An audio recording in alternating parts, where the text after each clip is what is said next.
Hello, and welcome to Inside My Bedroom Closet. I'm Lisa, your clinical sexologist, sexuality coach, and erotologist, and I'm here inside my bedroom closet. I'll give everybody a little time to come in. I'm not usually in the closet on a Thursday night, but didn't come in last night, and I wanted to at least come to you guys with our love and relationship topic for this week. So just give everybody a little time to come inside the closet. It's Thursday, so it's almost the weekend. So hopefully everybody's got some great weekend plans with the weather changing. Hopefully, if you have families, you'll have the opportunity to get out and do some of the fall things that people like to do and enjoy themselves. I'll have the grandchildren this weekend, so of course we plan on doing some special things.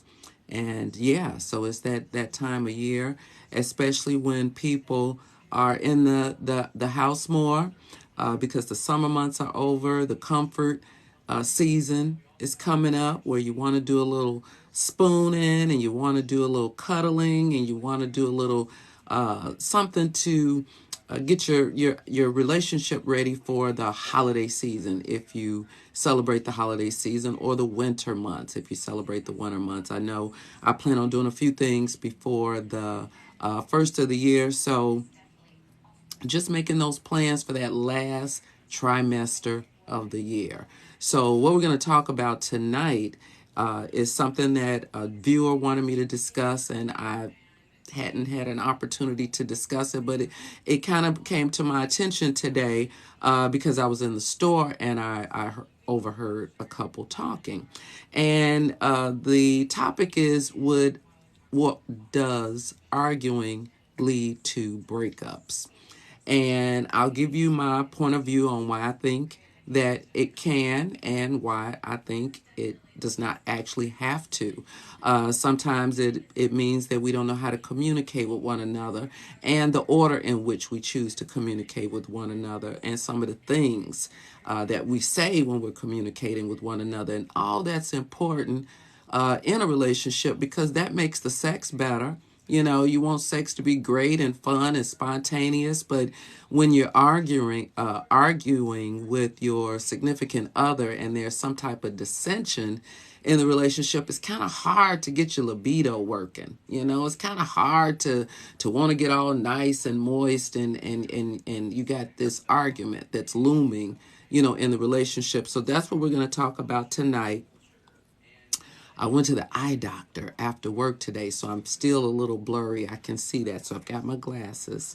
I had to go and get some new glasses for the computer. You know, some things change with the pandemic, and I'm at home working more on the computer on a regular basis, and it kind of weakens your eyes. So I had to get those non-glare glasses, and these are non-glare, but evidently the glare is coming through because I had to get a little stronger.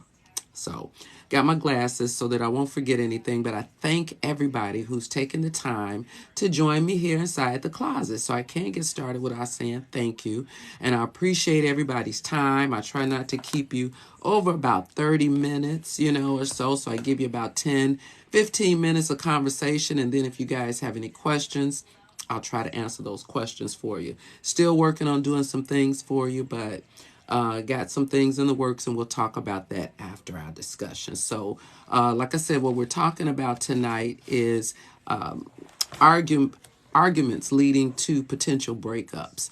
And the reason why I say they don't have to is because when we learn to communicate with one another in an order in which it's receptive to the other person, then we can minimize the amount of arguments. So I usually have a little formula that I go by, that I tell people that you want to make sure, first of all, the timing is right.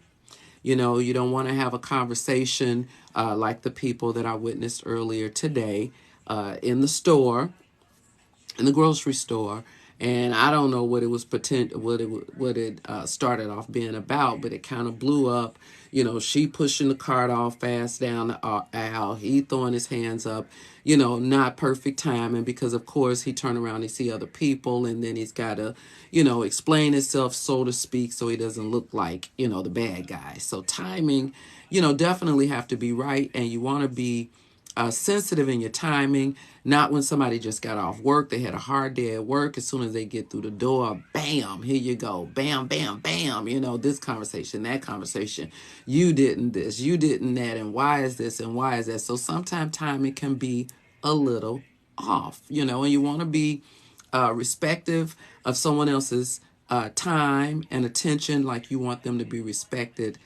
You want to be respected for your time and attention. So if you take up somebody's time at the wrong time, that may send them off a little bit, you know, and then therefore it's not a win-win situation when it comes to communicating. That's when it starts off a little bit wrong. So you want to not uh, focus on just getting it out because you want to get it out and it's on your mind. You know, you want to make sure that it's a perfect time so that you can, you know, communicate and be heard at the same time. You know, you don't want to play the blame game, you know, with someone. You know, there's no time for that. You know, you want to take responsibility for where you stand in the relationship and what your thoughts are in the relationship. And we don't want to think that women are the only one that have emotions. Men have emotions too. And if they're in a relationship with a female significant other or a male significant other, what have you, then they want to be able to feel secure in expressing the way they feel. You know, they don't want to feel like, oh, I can't express the way I feel because, you know, she say I'm too sensitive or I got emotional or this may have happened or that may have happened. You want the person to feel like that they can come to you with the way that they feel, you know, whether it's in a sensitive manner and express the way that they feel and they won't be rejected for the way that they feel because everybody's entitled to emotions. You know, we were just wired differently in being, you know, raised. A little girl fall is, oh, you know, come here, let me kiss it. Little boy fall, you'll be okay. You didn't hurt yourself. Brush it off, you know. So you don't give them the opportunity to feed into the emotion that hell. I fell and hurt myself just like she fell and hurt herself, you know. And we have to understand that they have emotions, and we don't want to discount anyone's emotions when we're speaking with them. So therefore, we can minimize the arguments and minimize the breakup when we have timing in respect of bringing up certain conversations in the relationship. The next thing is tone. When you're speaking to somebody and they raise their voice a little bit, what's the first thing you say? Why are you raising your voice at me? Right? Because that tone centers everything. If I'm speaking to you right now in this tone and then I start to elevate my tone and my arms start flying or you know my shoulders are moving, my you know the head thing, you know, might get the head thing going on or whatever. You know, you start showing body language and raising your tone, then a person becomes defensive. Yeah, because you would too, you know. So you think about the way that you're speaking to someone, and I always say you are speaking to another grown adult person. Whether you feel like they're acting like a grown adult person is a matter of opinion, but they're still a grown adult person, and you want to be able to speak to them with a nice centered tone. So if you're upset, then maybe you need to go cool off before you decide that you want to speak to somebody, because you both can't go into it where the timing is wrong and you're hot headed. You know, so the timing and the tone is totally off. And then what does that person do? They want to put up their defense. You know, they have a defensive mechanism. We all do. The fight or flight. You know, you either want to do one of the two. Either I'm going to walk away from this because I don't want to be bothered with this type of conversation, or you're going to fight back. You know, you're going to say a few words. They're going to say a few words. Words are exchanged, and therefore that argument ensues, and it's harder for you to get into that comfort zone with one another again. And yeah, that can lead to a breakup.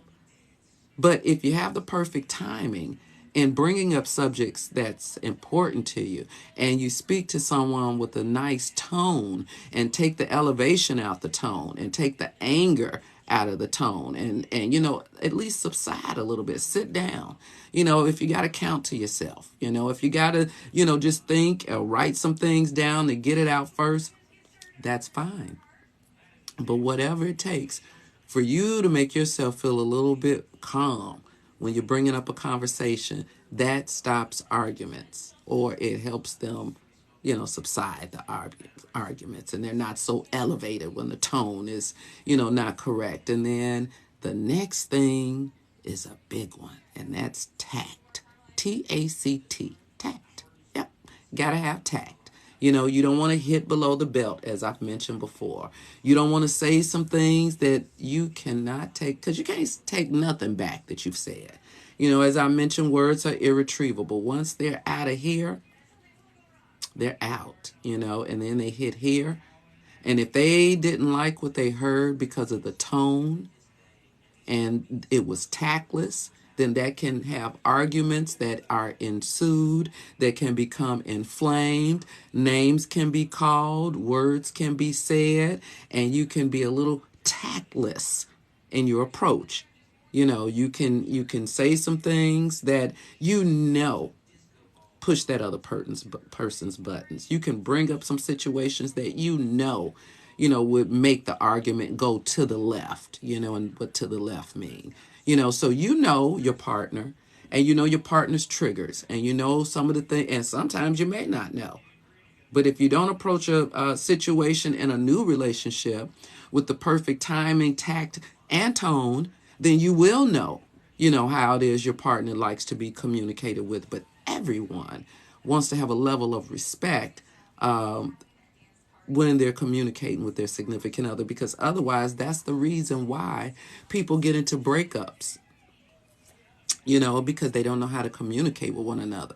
A lot of people come to me because they say the communication has changed. The communication is different. There's no respect in the communication. There's no trust in the communication. And that's when tact comes into play, when you make sure that there is respect when you're speaking to each other, and when there is also trust, because if you can't trust your partner with your emotions, and if you can't trust your partner with the way that you feel and your authentic self, and you don't have to walk around on eggshells because you want to be able to express yourself, then you need to find out, how you and your partner can work through those times when the communication is rough. What's happening?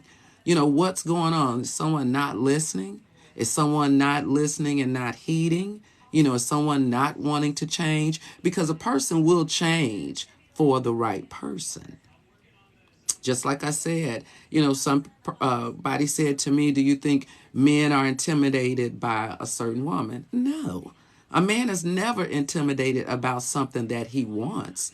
He'll go for what he wants. He might get turned down once or twice, but if this is what he wants, he's going to shoot his best shot. So I don't think a man is intimidated by any woman or anyone that they want if it's that person that they want. So just like with a person's feelings, they want to be able to trust you with their feelings and not feel like this is something that you can turn back on them in the heat of an argument, or in the heat of a conversation that ensues an argument, because you throw jabs, and that's that tact, that I was talking about. So let me see what you guys are thinking. I got a few more things on my paper, some of the stuff that I didn't even say, but as I mentioned, thank you so much for joining me inside the bedroom closet.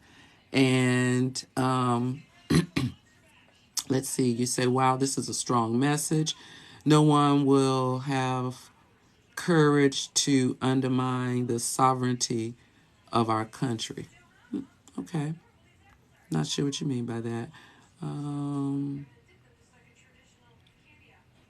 All right. Well, if you feel like you want to chime in, I know I've got a few more minutes. while I'm here inside the bedroom closet. But I just thought that that was a very important message, that we should know how to communicate with one another. And there's just certain things, if you have to repeat them to yourself, that you want to be able to respect someone and come to them and have the perfect timing to discuss whatever situation. And what do you say? Well, what is the perfect timing? Well, I always say that, if you and your partner sleep in the same home, or if you talk over the phone to say goodnight to one another, pillow talk is the best form of communication. Put your devices away. You're in a prostate situation where you're laying flat, your head is on the pillow, look at your partner, talk to them. And as I mentioned before, the human touch is one of the most sought after emotions that people crave for. So if you reach over, hold someone's hand while you're speaking to them, that kind of minimize the angst in the situation, where it won't allow communication to turn into anger. If somebody try to take their hand away because I don't want you touching me, just pull it a little bit closer. I know we're having a conversation, but I still love you. That reassurance that this is just a conversation that you feel like you guys need to have in order to make the relationship stronger. And just based on me having this live tonight, I know I need to have a conversation. And it may be something that I put off, and sometimes we inadvertently put conversations off because we don't want to, I guess, have to answer to what the other person is feeling or thinking when we say it. No time is the right time, like now, some people say, but your timing could be off just based on even if you make a phone call to someone and you just start talking, or if you say, "Are you busy? You have a few minutes? Are you want to talk? Can we talk?" And they already know can we talk? That kind of puts them on the defense. But just say, "No, we haven't had a chance to communicate today. I put my phone away. I just felt like I wanted to give you some time and attention." Give that person time and attention. Whereas when you do say, "Are you busy? You got time? Can we talk?" They won't be on the defense. So it's got to be an action that you pursue on a regular basis. So that's what I, tell my clients. If you want to foster good communication, it's something that you got to start doing. It's not just something that happens one day. You just have great communication. It's got to be something that you work on over time. And whenever I call someone, I automatically say, "Hey, what's going on? Are you busy?" I don't care if it's male, female, family, friend, whatever. I want to know if this is, perfect time. Can you talk, before I just pick up the phone and start rattling, or walk in a room and start talking, So you want to have that tact when it comes to any type of communication, because you don't want your communication to turn into an argument. Arguments can turn into breakups if you're not able to control it. Got to control it, because we all want to be in that loving relationship where, sex is organic. It just comes natural because we're two human beings that crave one another naturally. And when arguments and dissension and the energy is just drained out of a relationship, it makes it hard to want to do that, and energy, love is energy, love gives you energy to want to do some things. Hell, you can walk around the block a couple of times if you're in love, as opposed to if you're lonely, you can get halfway down one block and you're tired. So, love gives you energy, but once somebody drains your energy with toxic communication because they don't know how to talk to you, they don't know how to get your attention without it being derogatory, demeaning, uncharacteristic, a character assassination, just name calling, nothing that's good and conducive to love. Everything that's just constructive to, demoralizing what it is that you're trying to build. So that's the only message I had for you tonight. Didn't want to take up too much of your time because there's a few things that I do want to do before the night is over. It is communication that's lacking in today's world, definitely, because even the strongest countries don't know how to communicate with other countries. And then we're trying to just break it down to single individuals that's learning how to communicate with other individuals. So, we got to do a little bit better in the way that we approach communication in our relationship. Remember the timing, your tone, and the tact. You want to have all three of those. And if you approach it like that, the other person may need to check their tone, timing, and tact at the door. And you have to let people know the way you like to be communicated with. If you like to have verbal communication one on one, if it's something that you feel like you need to have help with, of course, there's me. I do communication for couples. Everything is available on my website at InsideMyBedroomCloset.com. I've got some things that I'm planning for you guys. Of course, my webinar, still working on that. The poetry book, almost done with that. Still been in the studio this week. I went this week. So I'm working on some music behind at least 4 pieces. Then I'll start doing some things that will be live here on TikTok. But I thank everybody for joining me. As I mentioned, I was supposed to be on live last night, didn't get a chance to do it, so here I am tonight. Struggle with communicating effectively, and it is a struggle. It's got to be something that's practice. It's got to be something that you want to do effectively. And the first part of it is listening. And when you listen to another person, just paraphrase it in your head what that you feel like that person said to you. Just like if you paraphrase what I just said, paraphrase what you heard me say. And that's the first part of communicating, is that you heard what the other person said. So paraphrasing what someone said, repeating it back to yourself silently, or repeating it back to them and say, well, what I heard you say is this. Am I right? And then they said, well, yeah, that's what I said. I said, okay. I just want to make sure that I heard you, so that I can respond. And respond with your making sure that your tone is in order, and whatever tact that is needed in this form of communication is there. Sometimes you got to be a little, straight to the point, but still use a little tact, because I believe I'm straight to the point on a regular basis, even while I'm talking to you guys.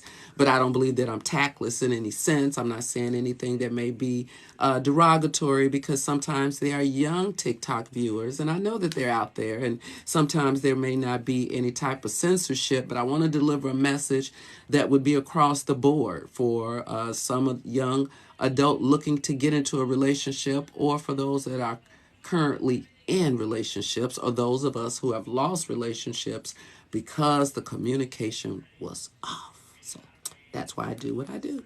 That's it. So let's see if there are any other questions. You have a problem with communicating with him. If you have a problem communicating with him, you have to first find out what the communication barrier is. Is the person not listening? Does the person not want to hear what you have to say? Does the person put up their defense the minute you start talking? Does the person feel like, and it's true, that you are nag, or that you complain, or it's all about what they didn't do, or what is the person, or what is the reason why the person will not communicate with you? Because I'm sure they said it. All you do is complain. All you do is this. They've said it. So there was a point in the relationship when you talked about everything, and now you talk about those things that's just based on that need attention. Maybe if you guys share the same household, based on what needs to have the attention showed to in the household. That's what you communicate about, whether it's about the bills or the children and things, like that in the household. But when it comes to you and your relationship, that communication is not as strong as it should be. But you got to ask yourself why, and then I can help you, definitely. But you got to ask yourself why there is a strain in the communication. So, and that's the first step to fixing it. You know that there's a problem with it, and you know that he's not a good communicator, because Some men, as well as women, don't know how to express themselves where it comes out the right way. You know, we can all say it up here in our head, but when it comes through our lips, we may not feel that the other person can be receptive to the way that we said it, you know. And some people can't put their words together in a way that, you know, you think that they should. So we can't fault them for that. Everybody did not learn constructive communication with one another. Everybody didn't learn that. We all come from different households. My mother was a speaker. You know, my mother spoke. She had no problem with saying things effectively. She said things. I mean, my mother was a little bit more, I would say, straightforward than myself. Sometimes I think before I speak in a way that I try to make sure that I'm not offending anyone. But my mother was very, very straightforward, and she had no problem with being straightforward, and people respected her for her level of honesty. And I find myself in that same way, you know, too, in the way that I communicate. But in your relationship, I communicate totally different than I communicate with you. Yes, I communicate with my children or my girls. I have two girls. I communicate with them differently than each other because I know one is just like myself. You know, she communicates for a living. This is what she does. She has no problem. My baby girl, totally different. Like I said, sweet as sugar. I mean, honey couldn't be any sweeter than this girl, you know, and she communicates in a very soft manner, and her daughter is the same way. So it depends on how that person's household communicated because everything goes back to the way we were reared. And if we don't find ourselves changing from that trend, we stay in that trend. So everybody has to remember it starts somewhere. You know, you didn't just start communicating effectively. You had to learn to communicate effectively if it was not a part of your family structure when you were growing up. It's something you had to learn. So, and there's nothing wrong with learning behaviors. Nothing wrong with that. That just shows growth, you know, and everybody should show a little growth in their life from time to time. And then that way you know that you are that you're living, that you're growing, that you are enhancing your knowledge for what it is that you have to share with another person. Because if I didn't study, I study every day, something.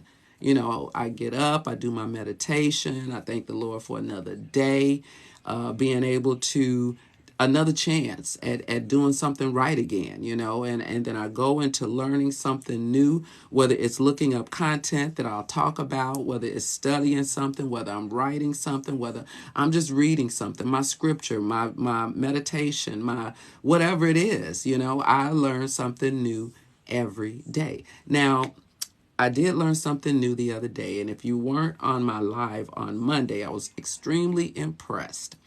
There's a young man that I ran across, and in this day and age, in 2021, I am excited to know that Black African American people have an opportunity still to be the first at something, right? So I was excited to know doing my daily job that I do. I ran across a young man, I think he's like 38 years old, and his name is Kwame. And I did not know that Kwame meant born on a Saturday, a boy child born on a Saturday from the Ashanti tribe, right? So he gave me this whole history lesson, which I thoroughly enjoyed because I went to school for history as a minor. So he gave me this whole history lesson. And then he told me that he had a situation and out of necessity becomes there an invention that could make us rich, right? So he goes to tell me that he was in the bathroom, you know, and he had no toilet paper.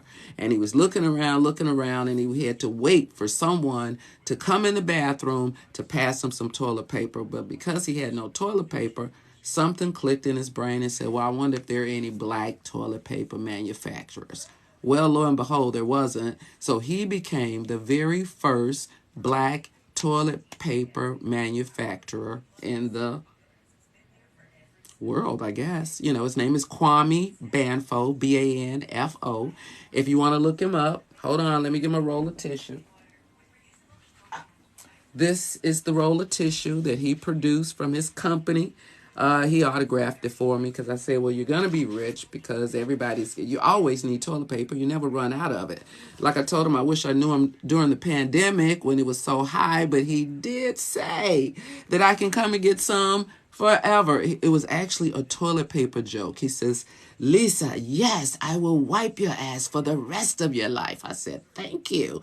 So I am very proud of Mr. Kwame Banfo, and he is the first and only African American toilet paper manufacturer. And right now he has contracts with the Indiana State Prisons, and he's got contracts with hotels in the area. So I was super duper duper excited to meet him. And yeah, that's a first for the book. So you have an opportunity to be first at something, and I'm excited about anybody's opportunity to just break that barrier and say, hey, I do this every day. I wonder if, anybody African American, anybody like me, anybody I know, if you have some disposable cash and you don't know what to do with it and you want to live out your dream and do it, because I believe in the law of attraction. The concept of talking about sex is an attraction in itself. Not a lot of people talk about it openly and outwardly and in an educational manner. So that's my whole goal. I may not be the first at it, but I want to be good at it. I want to be great at it. I want to be the best at it. That's why I study it every day. So do something that you love and the money will come.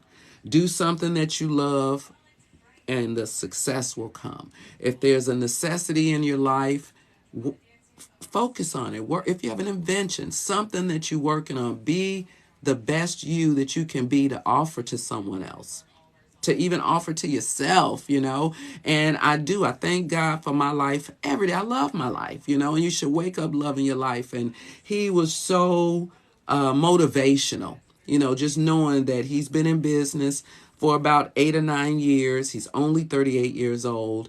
The location where he was initially, the landlord, I guess, didn't like the fact that he was up and coming, doing what he was doing, sold the building, and didn't tell him, so he had to go somewhere else quickly. And that's why I came into play, because I'm in sales on a regular basis, and I met him through this avenue. And I just knew that because he couldn't be stopped, whether he changed the size of the warehouse that he was in, he couldn't be stopped. And I know that he's gonna persevere and do great things. So yeah, another one for the books. But let's see if anybody have any questions before I let you guys go. It was just a short subject tonight. I wanted to jump inside the closet because, as I mentioned, I appreciate everybody's time and effort. And I will be in the closet again this weekend. It may be tomorrow, and it may be Saturday night. Like I said, I've got the grandchildren. But please don't forget to like, share, and follow. You'll get the notification of when I'm live here inside the bedroom closet. Thank you so much for joining me. I appreciate your time and attention. Don't forget timing, tone, and tact. And it will save your relationship when it comes to communication and expressing the way that you want to feel to another. So till next time, see ya from inside my bedroom closet.